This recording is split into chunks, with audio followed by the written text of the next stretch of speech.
Bonsoir, bienvenue sur la chaîne du Sorcereur. Bon, puisque j'ai vu un peu les réactions, un peu sur la réaction, sur mon hors-série sportif a été,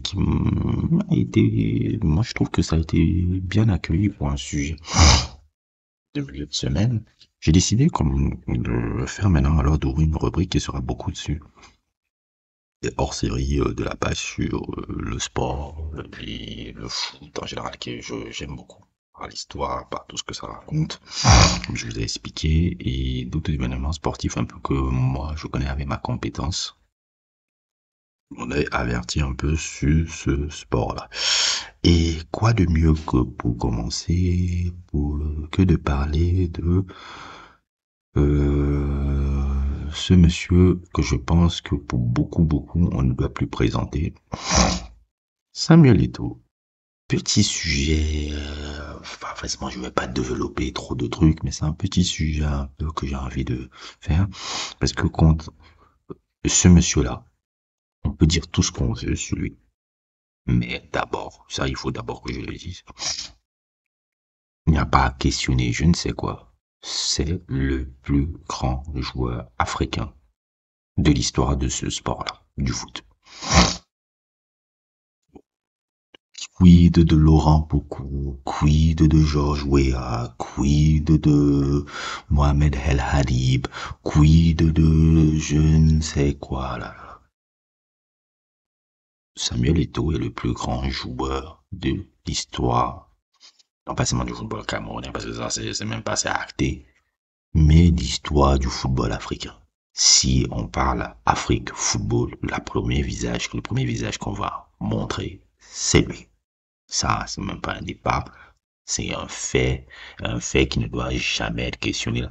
Qu'importe ce que le zozo de El Hadji Diouf aime souvent dire, parce qu'il veut souvent amuser la galerie, même s'il faut quand même donner son respect à Diouf, on a affaire quand même à un double ballon d'or. Parce que souvent ici au Sénégal, on aime un peu le dénigrer et tout. Bon, c'est lui aussi qui se donne le bâton pour se faire battre, hein. Il a un peu une attitude un peu bizarre. Mais quand même, n'oubliez pas que ce mec-là, c'est un double ballon d'or africain, j'aime bien préciser, et un mec qui justement a permis une épopée incroyable dans la Coupe du Monde de 2002. Et sans lui, je pense pas que le Sénégal aurait fait cette compétition incroyable. Et 2002, il était l'alpha et l'oméga de cette équipe-là. Ça, pour ceux qui me rappellent comment on avait vu cette Coupe du Monde là de mes propres yeux, ce que El Hadji Diouf faisait chaque match, mon Dieu, c'était absurde. Bon, ça, je crois que c'est juste le seul fait d'arme un peu de sa carrière, si on doit un peu regarder. Mais, on va revenir sur le truc. Et Samuel Eto'o fils, c'est un personnage que je dois avouer que même si je dis ce que je viens de dire là, je ne suis pas quelqu'un qui est dans la religion étoïsme comme il peut avoir au Cameroun. C'est-à-dire qu'au Cameroun, je suis pas dans la religion étoïsme de tout ce que Eto'o fait, c'est la plus belle, c'est le plus beau truc qui n'est jamais arrivé sur Terre. Et je ne suis pas non plus parmi les détracteurs euh, acerbe que je vois là. Je suis quelqu'un qui a une analyse objective, je pense objective du personnage, qui parfois, je dois l'avouer que si je l'analyse en trois plans, je vais l'analyser en trois points. Le premier, le joueur extraordinaire, il n'y a rien à dire là-dessus, il n'aura jamais lui enlever ça. Le capitaine, très mauvais capitaine, le pire capitaine qu'on ait jamais eu dans l'histoire de notre sélection. Je le dis et je le répète, la pire période du football camerounais, c'est quand ce monsieur a été notre capitaine. Et le président de la fédération, que j'adore. Le président de la fédération, je pense que Eto'o est la plus belle chose qui est arrivée à la fédération camerounaise depuis je ne sais combien d'années. Je pense que ce président de la fédération qu'il est la meilleure chose qui puisse arriver à l'histoire de notre foot. Maintenant aussi, si on va un peu arriver sur le volet vie privée, chaque homme n'est pas parfait. Ça, je peux l'entendre. Mais Eto'o n'est pas sur ce, quand je vois un peu sa vie privée, je regarde sa vie privée un peu, d'un œil extérieur par rapport aux informations qu'on a et de certains aussi dire de personnes qui l'ont rencontré, que je connais un peu, qui l'ont rencontré un peu dans certaines activités professionnelles, comme vient souvent me raconter ici. Là, il y a beaucoup de gens qui l'ont rencontré dans les activités professionnelles. Je trouve que humainement, il n'est pas un grand homme. Je trouve que si un grand, de ce que j'ai entendu en tout cas, c'est pas un grand homme. Chaque homme a ses failles, je peux l'entendre, mais ce n'est pas un grand homme. C'est pas parce que tu atteins, ça c'est quelque chose qu'il faut un peu expliquer aux gens. Un grand homme, c'est pas parce que tu as atteint des hautes sphères et des hauts accomplissements que tu es forcément un grand homme. Un grand homme, ça se mesure sur le caractère et ça se mesure sur certains actes beaucoup plus qui transcendent tes accomplissements. On ne dit pas que Mohamed Ali est un grand homme parce qu'il était le plus grand boxeur. On dit de Mohamed Ali qu'il était un grand homme par rapport à ses convictions et surtout par rapport au courage qu'il a eu de comment on appelle un peu ça, de s'opposer à partir à la guerre du Vietnam dans les années 70 et avoir été injustement enlevé de sa comment on appelle ça, de sa ceinture. C'est-à-dire que Mohamed Ali, quand tu analyses sa vie, c'est l'homme-là qui fait qu'on dit qu'il est un grand homme. C'est pas le fait qu'il était un grand boxeur ou un gars qui est tout. Non, non. C'est ça, c'est le fait-là. C'est d'avoir, au firmament de sa carrière, mis en jeu sa ceinture, tout au nom de ses convictions. Et c'est pour ça qu'il est si légendaire. Eto n'est pas la dimension de type d'homme comme ça. Eto est un homme talentueux dans ce qu'il a accompli. Est un homme très brillant politiquement. C'est un homme politique excessivement intelligent. Mais dans le caractère, il a toujours le caractère d'un parvenu. Malheureusement. De ce que j'ai toujours vu sur le personnage. C'est pour ça que le personnage, humainement, ne me parle pas trop. Et Mohamed Ali aussi, c'était pas ça. Ça, je dis, en fait, la situation avec Joe Frazier, c'était pas forcément, c'était un peu dégoûtant ce qu'il avait fait à Joe Frazier. Et surtout aussi, avec Malcolm X aussi. C'est un truc qu'il avait fait avec Malcolm X aussi, c'était un truc. Mais je le tiens sur des failles humaines. Eto, c'est pas des failles humaines, c'est un trait de caractère que je trouve un peu particulier. Mais bon, je vais pas développer sa vie privée ici. On va pas faire là-dedans. Donc, le joueur Eto, est un joueur qui a été fantastique. C'est-à-dire que j'ai pas besoin de vous résumer la carrière. Je pense de 2006 à 2011, ce mec-là était c'était le meilleur attaquant du monde pour moi. C'est-à-dire que de 2006 à 2011, quand tu regardes un peu sa période-là, c'est un personnage c'est un attaquant qui avait une qualité, comment dire un peu le mot. En tant que joueur, il avait une qualité de neuf très rare. Il était excessivement technique, excessivement intelligent dans ses déplacements et surtout, il avait une vivacité un peu dans ses appuis qui le rendait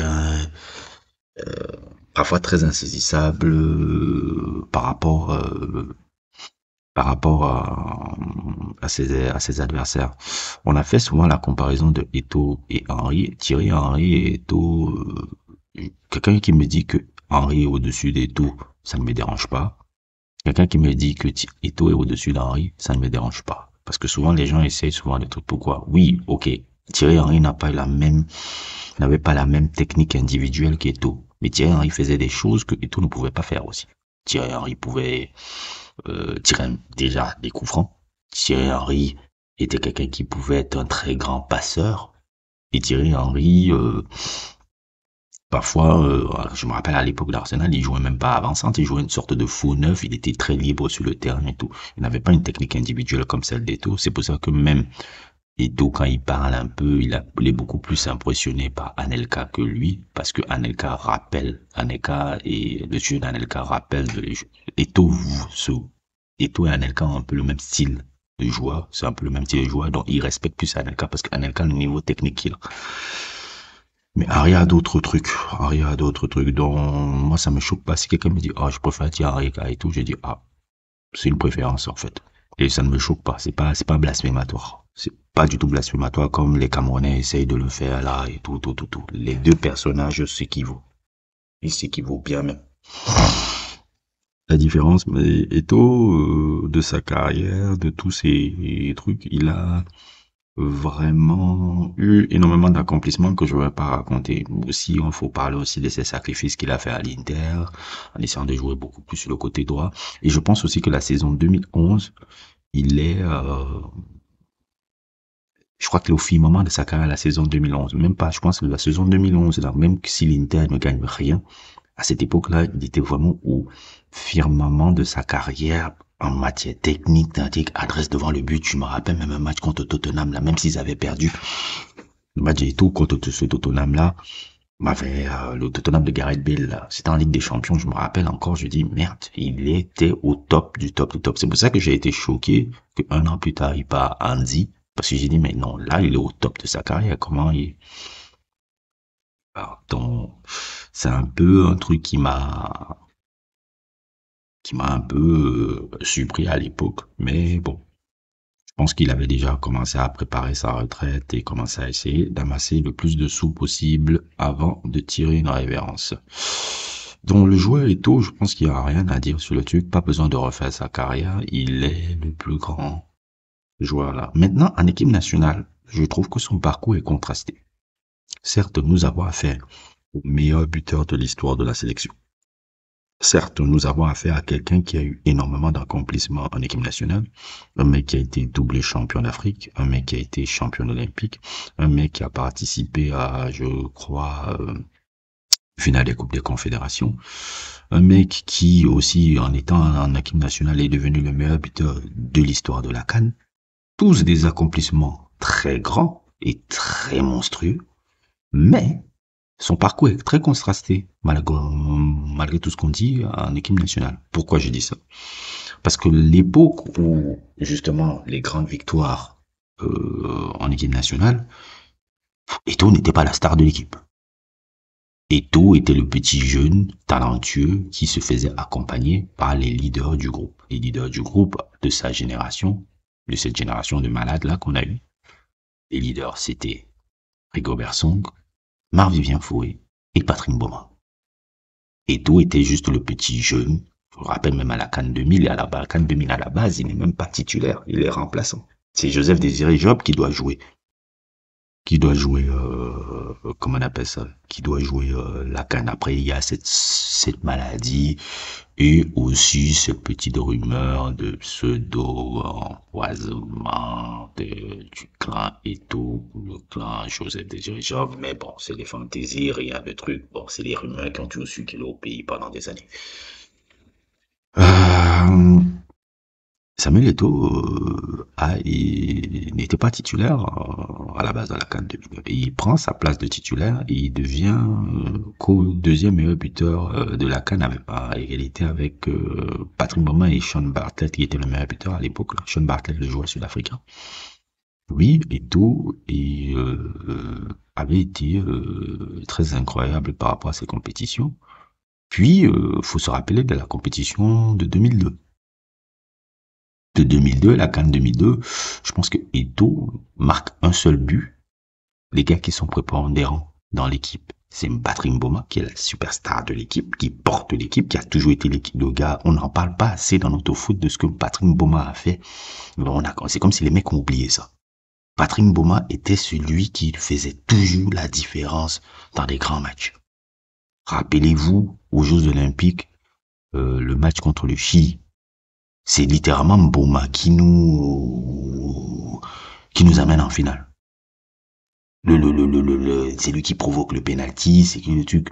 Même le match contre le Brésil, même s'il y a le but de Modeste Mami, c'est Mboma.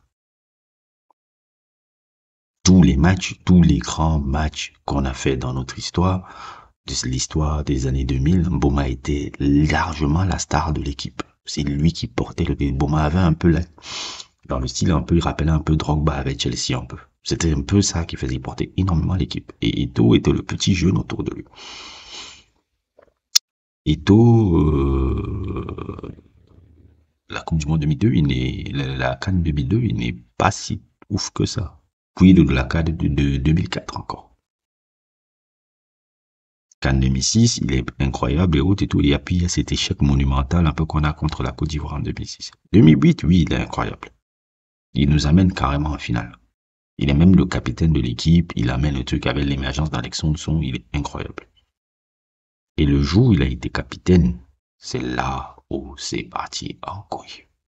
Ce mec a été capitaine de l'équipe nationale. On a vécu notre pire période. Et quand tu vois les anecdotes un peu que le Alexandre Son disait sur l'ambiance qui régnait sous son capitanat, tu comprends pourquoi on n'a pas eu les résultats qu'il fallait et pourquoi le fou. L'équipe nationale était dans une tension et tout était comme un Napoléon insupportable entre militaires qui l'accompagnent au stade. Donc bref, des trucs un peu surréalistes. Eto'o avait un comportement des plus dégueulasses quand il a été capitaine.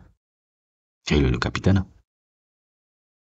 C'est pour ça que Piet capitaine, on n'a même pas fait de CAN. Je crois qu'on a raté 2 CAN consécutives quand il a été capitaine. Ça a été le pire capitaine qu'on ait jamais eu.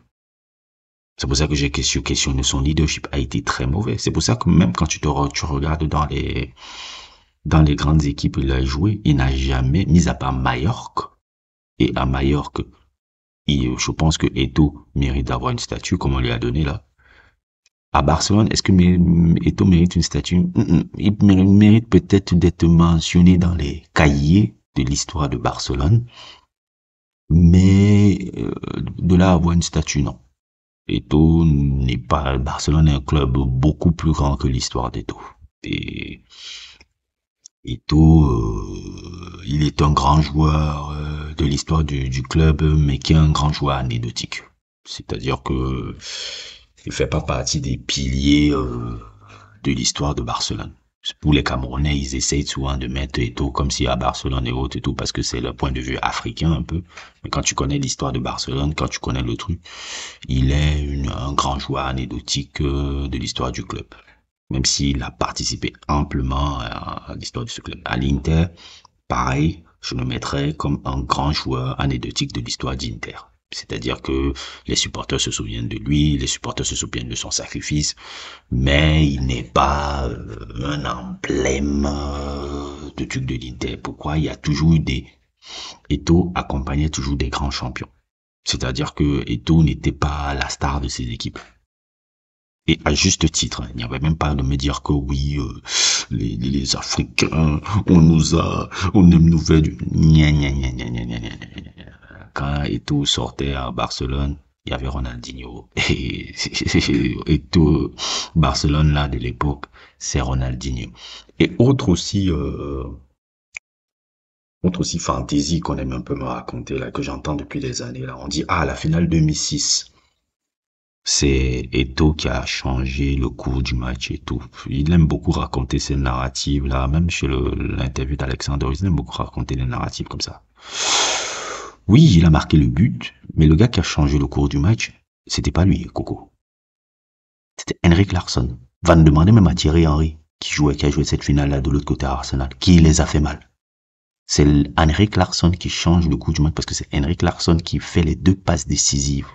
La passe de Belletti, c'est Henrik Larsson qui le fait. La passe du but d'Eto'o, c'est Henrik Larsson qui fait. Quand l'équipe repasse en 4-4-2, là, et Henrik Larsson casse complètement les lignes. Et le but d'égalisation que Eto'o met, c'est lui qui fait la déviation sur le côté. L'autre côté, le deuxième but de Belletti, c'est lui qui met la passe. La verticalité dans la passe là sur Belletti. C'est Henrik Larsson là. Va demander à Thierry, il y a une interview de Thierry. Et on dit on parle de déco, de trucs, mais celui qui nous a fait mal, c'est Henrik Larsson. Donc, Eto'o un peu, mais le problème c'est que Henrik Larsson c'est un peu un mec qui a toujours été un peu timide, qui n'aime pas, qui a jamais été le gars qui aime tirer la couverture sur lui, il n'a pas cet égo là. Mais tout le monde, tous les connaisseurs de foot savent qui a fait la différence là. Si tu es un connaisseur de foot et que tu vu le match là, à l'époque là, comme tu l'as vu, tu dis mais Henrik Larsson les a tués. Il les a tués. Bon, Eto'o qui aime un peu le truc maintenant, c'est le truc de 2009 un peu et le but qu'il a marqué en 2009 en finale de la Ligue des Champions. Je trouve que oui, là on n'a pas donné assez de crédit, on a un peu fait beaucoup plus sur le but de Messi de la tête. Oui, je suis d'accord, là. Mais parfois, il aime raconter des narratives un peu sur lui, parfois qui m'a agacé dans sa période de joueur, en fait. Dans sa période de joueur, il y a un truc qui m'a agacé. Je trouve que même si c'est une fabuleuse interview, hein, je pense que c'est l'une des plus belles interviews de foot de l'histoire de la télévision française. L'interview qu'il avait donnée à Alexandre Ruiz sur Beansport, là, il y a quelques années. Je pense même que la télévision française manque énormément de moments comme ça dans le foot. La télévision sportive française. C'est l'une des plus beaux moments de l'histoire de la télévision sportive française. L'interview avec Alexandre Ruiz, là. En Italie, ce genre de moment-là, c'est dans des pays de foot comme l'Italie, le truc c'est vulgaire, c'est banal. Ce genre de moment-là. Par exemple, je me rappelle de, comment il s'appelle encore là, il y avait une fabuleuse accrochage légendaire que j'avais adoré de voir, de Allegri et Arrigo Sacchi en pleine télévision italienne justement, avec Arrigo Sacchi. Bon, pour ceux qui ne savent pas qui est Arrigo Sacchi, pour les jeunes générations qui m'écoutent, c'est un peu l'entraîneur du Milan AC des fins des années 80 qui a un peu révolutionné le foot. On va dire un peu, si vous voulez, un peu c'est le Guardiola italien. Si vous voulez un peu imaginer un peu qui est ce mec-là, c'est un peu le Guardiola italien. C'est-à-dire que son Milan AC pratiquait un jeu de foot incroyable, un jeu de foot magnifique. Et il a révolutionné le football italien à la fin des années 80, qui était trop pro Catenaccio, avec un style de truc. Il a gagné 2 Ligues des Champions avec le Milan AC. Bon, bref, c'est une légende du foot mondial, italien mondial, et un des plus grands entraîneurs de l'histoire du foot. Et Arrigo Sacchi, il était en train de s'empoigner avec Allegri par rapport à son team, Massimo Allegri. Et c'était passionnant de regarder parce que tu pouvais voir deux visions du foot qui s'affrontent. Et c'est dans ces moments-là que moi, j'aime voir le foot. J'aime voir même le sport. Pas parce que, à travers, quand tu vois deux gars comme ça qui s'affrontent, là, c'est deux visions du foot qui s'expriment. Deux visions, même deux philosophies de vie même qui s'expriment. Un qui a une philosophie beaucoup plus pragmatique, Allegri, que le résultat compte. L'un qui veut gagner avec le résultat avec une certaine forme de panache qui est Arrigo Sacchi. C'est passionnant de regarder ça.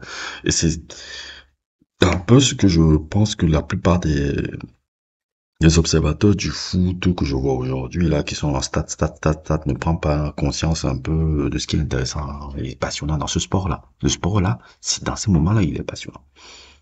Mais dans ces moments, il est passionnant. Des trucs comme ça en Italie, il y en a plein. Dans les talk shows italiens, ça, c'est une banalité, le truc. Mais ce qui est arrivé en France avec l'interview d'Alexandre Ruiz et tout, ça, c'était vraiment un grand moment de télévision sportive, footballistique en France.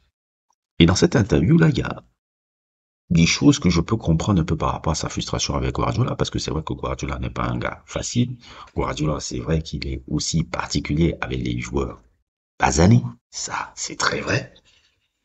Mais on va pas nier ce qu'il a raconté est d'une hérésie horrible. Venez me dire que Guardiola n'a jamais été un grand joueur, ou il faisait exprès de ne pas le savoir, ou il est juste ignorant de l'histoire, mais je pense qu'il est un mec aussi intelligent qu'Eto ne l'est pas, n'est pas ignorant. Guardiola est tout sauf un grand, un peu, un petit joueur. Qu'est-ce que c'est ces conneries-là? Guardiola n'a jamais été un grand joueur, mais les mecs, on a YouTube maintenant, vous avez truc. Vous croyez que l'idole de Xavi, l'idole d'Iniesta, l'idole de Busquets, c'est qui? L'idole de Fabregas, c'est qui?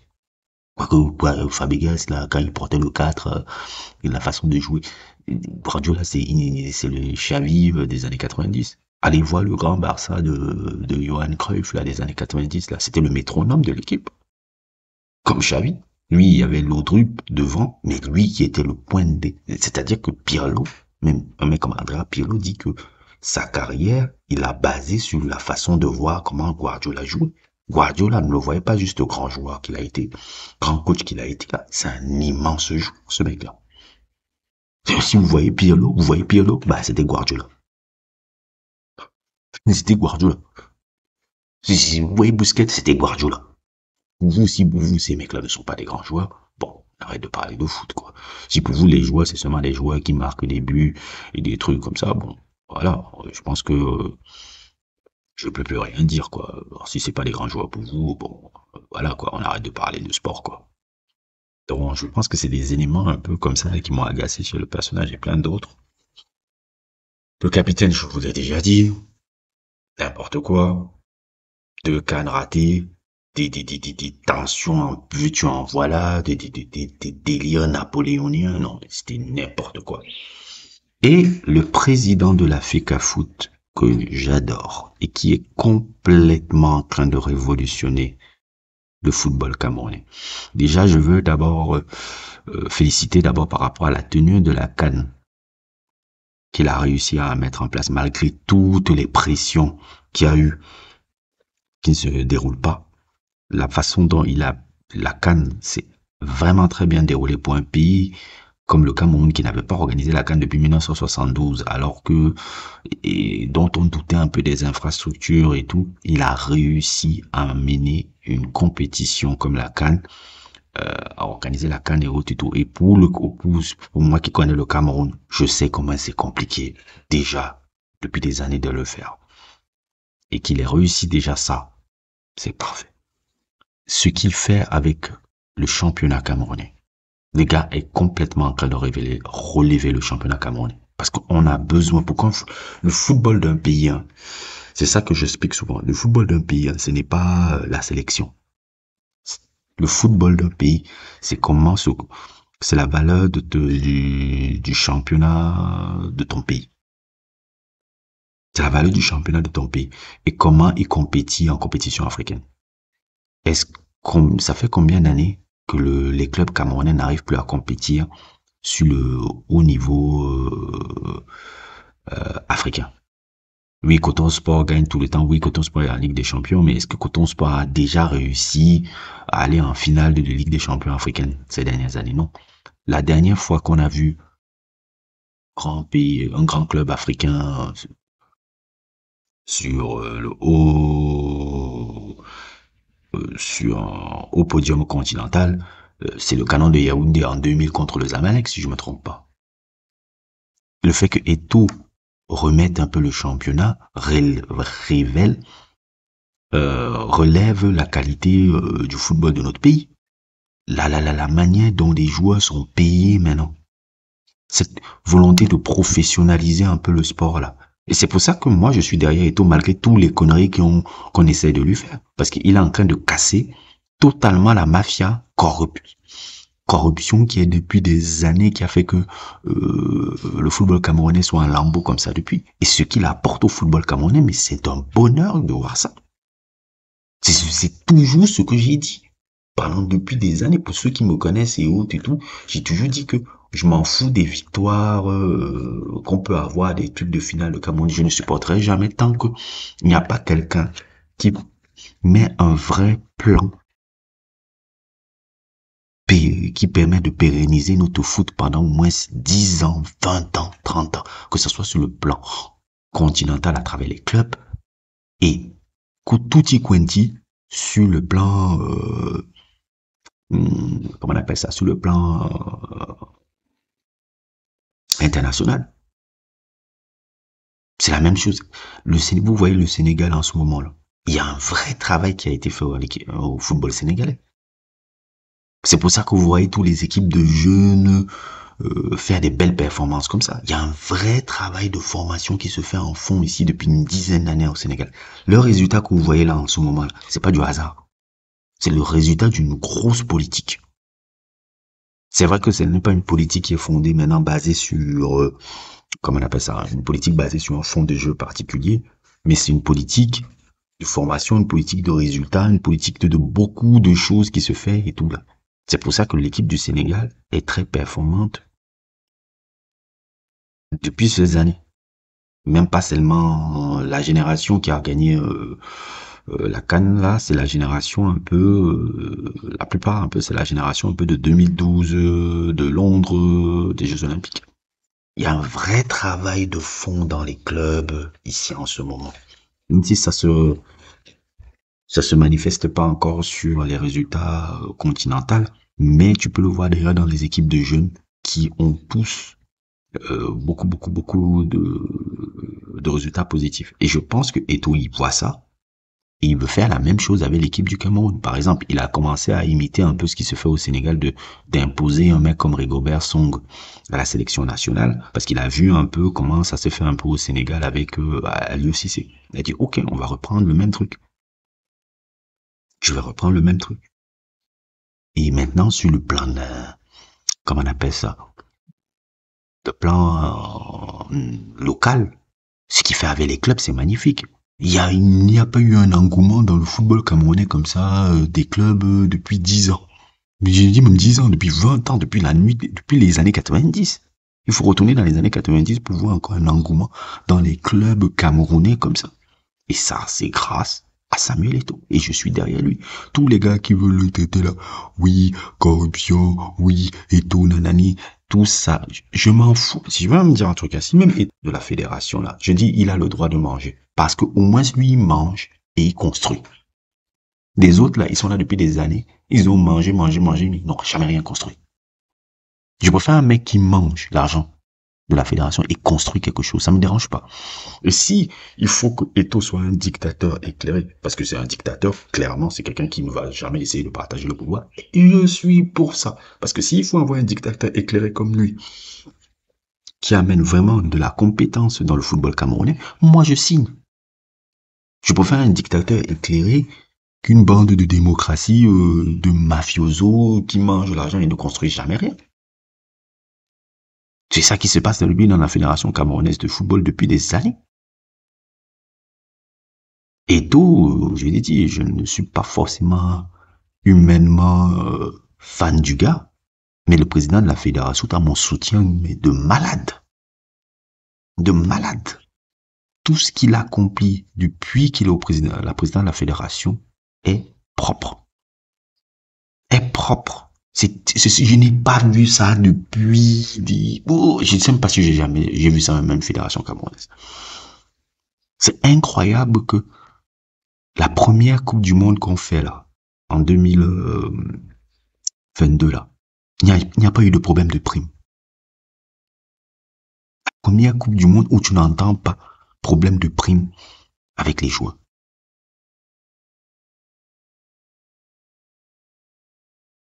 Il y a toujours eu des problèmes de prime dans l'histoire du football camerounais. Dans l'histoire du football de la sélection camerounaise. Cette année, ça a été la première année, la première compétition où tu n'entends pas de problème de prime. Eto'o connaît ce qu'il faut faire pour gagner au haut niveau. Il a étudié le truc et il sait ce qu'il cherche. Quand il voit le Maroc aller en demi-finale, là, je te dis, un mec comme Eto'o n'est pas content de voir ça. Il veut voir le Cameroun là-bas. Et je suis derrière lui. Wow, je suis derrière ce mec-là qui fait ça. Il faut ce mec-là pour que le football camerounais soit dans la meilleure des positions. Et pourtant, je vous le dis, je cesse de le répéter, je ne suis pas fan humainement du gars. Et c'est pour vous montrer que je peux ne pas être fan humainement de quelqu'un, mais si dans sa version professionnelle, il fait quelque chose que je trouve cohérent et bien, il a mon soutien. Parce que je sais dissocier tes compétences professionnelles à qui t'es. C'est un truc que beaucoup de gens ne savent pas faire, mais moi, je suis très pragmatique sur ce genre de situation. Bref, c'était mon sujet sur Samuel Eto'o. N'hésitez pas à liker. J'en ferai encore d'autres sujets comme ça sur des personnages un peu de sport et autres et tout. J'ai voulu commencer par Samuel Eto'o parce que je me suis dit, bon, je vais pas comment faire un truc camerounais et commencer par un étranger. Je vais quand même commencer d'abord par un gars de mon pays avant de parler des autres. Ça va de soi. Et j'espère que ça va vous plaire et que vous aurez des trucs. N'hésitez pas à liker, n'hésitez pas à vous abonner et à plus pour d'autres aventures.